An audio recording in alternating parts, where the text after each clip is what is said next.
शब्दों की तो अपनी सीमा है और शब्द सागर से भी विशाल है। निर्भर करता है कि हमें कितना सुनना है, कितना हम सुना सकते हैं। मैं तो बहुत सारा सुना सकता हूँ, लेकिन संचालक बहुत दिमाग पहले लगा देते हैं। तो मैं सबसे पहले तथागत गौतम बुद्ध को नमन करते हुए, बोधिसत्व बाबा साहेब डॉक्टर अम्बेडकर जी को नमन करते हुए और नमन उन तमाम महामानवों को, महापुरुषों को, कबीर साहब को, संत रविदास जी को, महामना ज्योतिबा फुले, गाडगे महाराज और अनेकों अनेकों महापुरुषों को, जिन्होंने अपने ज्ञान से, अपनी वाणी से, अपनी विद्वत्ता से इस देश नहीं बल्कि संसार का अंधकार दूर करने का प्रयास किया है। मैं साधुवाद देता हूँ आज के इस कार्यक्रम का आयोजन करने वाले एक एक पुरुष को, महिला को, जिन्होंने प्रत्यक्ष अप्रत्यक्ष अपना सहयोग दिया है, आर्थिक रूप से दिया हो, समय दिया हो, या आज आकर यहाँ पर बैठे हैं, उसके लिए भी बहुत बहुत साधुवाद के पात्र हैं। आप सभी एक बार अपने लिए भी ताली बजा लीजिए। और इस मंगल अवसर की, जिसे देश नहीं बल्कि दुनिया में त्रिविध बुद्ध पूर्णिमा के नाम से मनाया जाता है। त्रिविध बुद्ध पूर्णिमा क्या होती है, अभी मर्यादा अम्बेडकर जी ने भी बताया।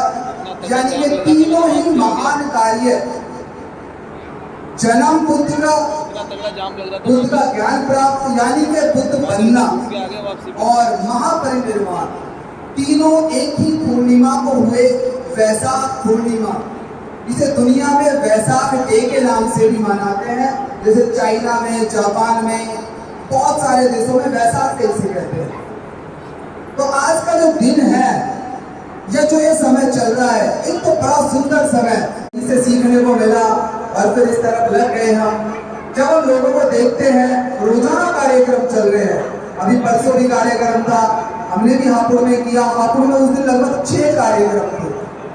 दिल्ली में अभी कार्यक्रम था, सुबह में मेहरौली में कार्यक्रम था, वहां भी जाने का अवसर मिला हमें। तो ये एक सुंदर और बहुत ही संकेत, इसे शुभ कह सकते हैं या मंगल, हमारे शब्दों में कहें तो मंगल संदेश, क्योंकि शब्दों का दुनिया में बड़ा महत्व है। और हमारी लड़ाई संस्कारों की ही है। दुनिया में वही सम्मान का पता लगा सकता है, अपमान का एहसास कर सकता है, जिसमें संस्कार हो। या कोई पगलेट पता लगा सकता है कि उसका बेइज्जती हुई है, सम्मान हुआ? नहीं लगा सकता। तो जब पढ़े पढ़े लिखे लोगों को, मेरे कई साथी इस बात को कहते हैं, मैं उनकी बात को ना तो काट रहा हूँ और ना मैं इस बात को साबित कर रहा हूँ कि मैं बहुत ज्ञानी हूँ, लेकिन मैं एक रिक्वेस्ट करूंगा कि हम शब्दों का बड़ा ध्यान रखें। कौन सा शब्दों का? एक शब्द मुझे अक्सर सुनने को मिलता है कि बुद्धं शरणं गच्छामि का मतलब है क्या? क्या बताते हैं लोग कि भाई बुद्ध जब बने, जब बुद्ध हो गए सम्यक संबुद्ध, तो दुनिया में जब कहीं फूल उगता है ना गुलाब का, तो उसकी खुशबू अपने आप फैलती है। जब चांद निकलता है तो उसकी शीतलता अपने आप फैलती है। और जब सूरज निकलता है तो कोई भी उसकी धूप को रोक नहीं सकता, उसकी रोशनी को। अपनी आंखें बंद कर सकता है, अपने को छुपा सकता है उससे दूर करके, लेकिन उसे नहीं रोक सकता। तो बुद्ध का भी शिक्षाओं का महक खुशबू फैलने लगी दुनिया में। ज्यादा ऐसे लगता है जैसे बुद्ध कभी किसी से मिलने नहीं गए होंगे, कि बुद्ध के पास ही लोग आए होंगे ना। बुद्ध बिल्कुल एक आम धंधे की तरह रहते थे। लेकिन बुद्ध क्या है, पैदल पूरा देश नाप आए उन्होंने, रुकते नहीं थे। पता लगा इनके साथ 200-250 लोग रहते हैं, तीनों भाइयों के साथ, तीनों के अलग अलग शिष्य थे। तो कहा मैं इनसे बात करूंगा, मिलना चाहता हूँ। चले गए। एक दिन सबसे बड़ा भाई उरुवेल कश्यप, एक नदी थी, नदी के किनारे तीनों अपना हवन यज्ञ करते थे अपने शिष्यों के साथ।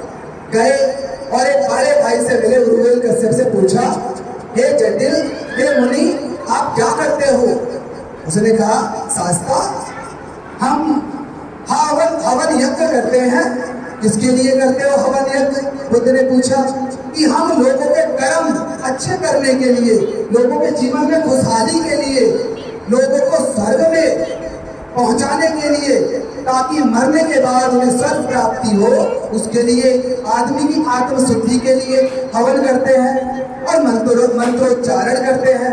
तो बुद्ध ने कहा बहुत अच्छे, आप तो बहुत मंगल कार्य करते हैं, मानव हित के लिए प्रयास कर रहे हैं, लेकिन है मुनि मुझे जरा बताइए, ये जो पूछ सकता हूँ, अगर इस नदी को पार करना हो तो कौन कौन से रास्ते हैं ऐसे जिससे इस नदी को पार किया जा सकता है?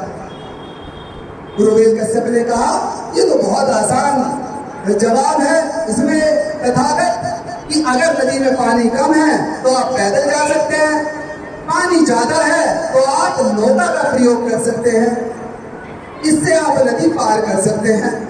तो बुद्ध ने कहा बहुत अच्छा, बहुत सुंदर विचार, आप एकदम सटीक बोले हैं, लेकिन मुझे बताइए क्या दुनिया में या आपके पास कोई ऐसा यवन, हक, यज्ञ, कोई मंत्र, कोई पूजा, कोई अनुष्ठान है जो किया जाए या मंत्रोच्चारण करके ये कहा जाए कि ए नदी के किनारे, उस पार के किनारे तू इस तरफ आ जा, ए नदी के इस पार के किनारे तू उस तरफ चला जा?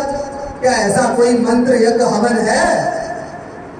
गुरुवेद कश्यप सोच में पड़ गए, बोले शास्त्रा ऐसा तो कोई मंत्र हमारे पास नहीं है, और ऐसा कैसे संभव है नदी का वो किनारा इस पार आ जाएगा? तो खुद मुस्कुराए और कहे कि आपको मनुष्य को जीवन की नैया पार कराने का कार्य कर रहे हो, जीवन कि इस जीवन से आगे तक स्वर्ग में पहुंचा रहे हो, लेकिन ये सामने नदी है, इसे पार कराने का आपके पास कोई साधन नहीं है। वो बड़ा आश्चर्य में पड़ा, बात तो सही है। तो बुद्ध ने कहा कि दुनिया में कोई भी अनुष्ठान इंसान को ऊपर नहीं उठा सकता, ऊंचा इंसान को सिर्फ क्या उठा सकता है?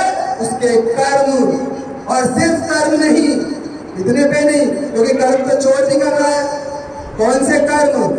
सत्कर्म, जिसमें प्रज्ञा हो, सील हो, जिसमें चेतना हो, नैतिकता हो, और समाज अपना नहीं सबका मंगल हो। और जब हम सबके मंगल की बात करते हैं ना, तो अपना मंगल भी। दुनिया में बुद्ध की शिक्षा वहां कतई अप्लाई नहीं होती कि मैं सबके लिए बर्बाद हो जाऊं, नहीं, अगर तुम बर्बाद हो गए तो यहाँ बुद्ध की शिक्षा नहीं है। तुम्हें अपना भी मंगल देखना है, अपना भी अहित नहीं करना, क्योंकि तुम भी मानव हो। तो क्या करना है? दोनों का ध्यान रखना है। तो बुद्ध ने कहा दुनिया में, फिर उन्हें आर्य अष्टांगिक मार्ग समझाया, पंचशील समझाया, और वो देखा कि बुद्ध ऊंचे आसन पे बैठे हैं और उनका भाई गुरुवेद कश्यप नीचे आसन पे बैठा है अपने शिष्यों के साथ। दोनों बड़े चकित हुए, वहां जाकर बात की, बात करके सवाल जवाब हुए, इतने प्रभावित हुए कि वो भी अपने सारे अनुयायियों के साथ इसकी शरण चले गए, बुद्ध की शरण। तो साथियों, हमें ध्यान रखना है, कर्म नहीं सिर्फ, और कौन से बुद्ध, कौन सा धम्म, जिसमें आर्य अष्टांगिक मार्ग है, पंचशील है, उनके बिना धम्म नहीं है। कोई कहने लगे, कुछ भी करने लगे और कहे ये भी तो धम्म है, वो धम्म नहीं है, अधम्म हो जाएगा।